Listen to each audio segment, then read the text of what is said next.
शेतकरी बंधूंना नमस्कार। महाराष्ट्राच्या कानाकोपऱ्यातून मौनगिरी कृषी दीपक या ठिकाणी उन्हाळ कांद्याचं बियाणं खरेदी करण्यासाठी शेतकरी बांधवांची रीघ लागून आहे। आपण आता जो सत्कार बघत आहोत यामध्ये काही येवला तालुक्यातील म्हणजेच नाशिक जिल्ह्यातील आणि काही संभाजीनगर जिल्ह्यातील, संभाजीनगरच्याही पुढे बीड रोडवरती त्यांचं गाव आहे अशी येथील प्रगतशील शेतकरी कांदा बियाणं खरेदी करण्यासाठी आपल्याकडे आलेले आहेत। आणि आपल्याबरोबर आहे कोपरगावचे ज्येष्ठ पत्रकार लक्ष्मणरावजी वावरे साहेब।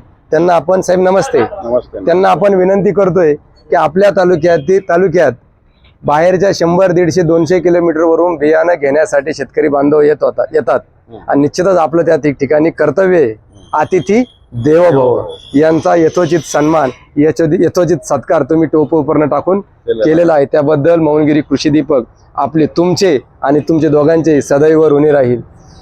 नमस्ते काका। नमस्ते। ये येवला तालुक्यातून आले आपल्याकडे नाशिक जिल्ह्यातील सायगाव या ठिकाणावरून कोणतं बियाणं घेतलं? प्रशांतचं कांदा बियाणं पुन्हा पुरसुंगी बियाणं घेण्यासाठी आलेले।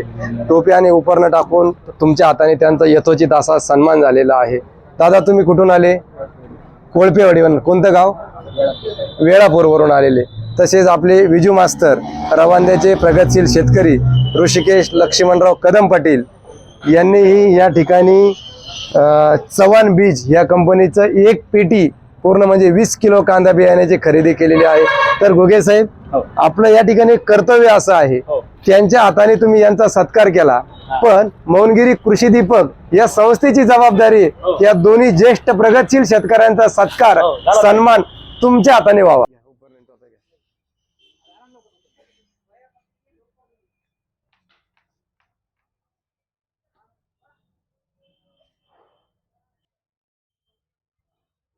घुगे साहेब या ठिकाणी रक्ताडे काकांचा सत्कार करत आहे। तसेच घुगे साहेबांनी वावरे साहेबांचा या ठिकाणी सत्कार करावा। हेच प्रेम मौनगिरी कृषी दीपक या संस्थेला महाराष्ट्रातील शेतकऱ्यांनी करावं हीच प्रामाणिक इच्छा।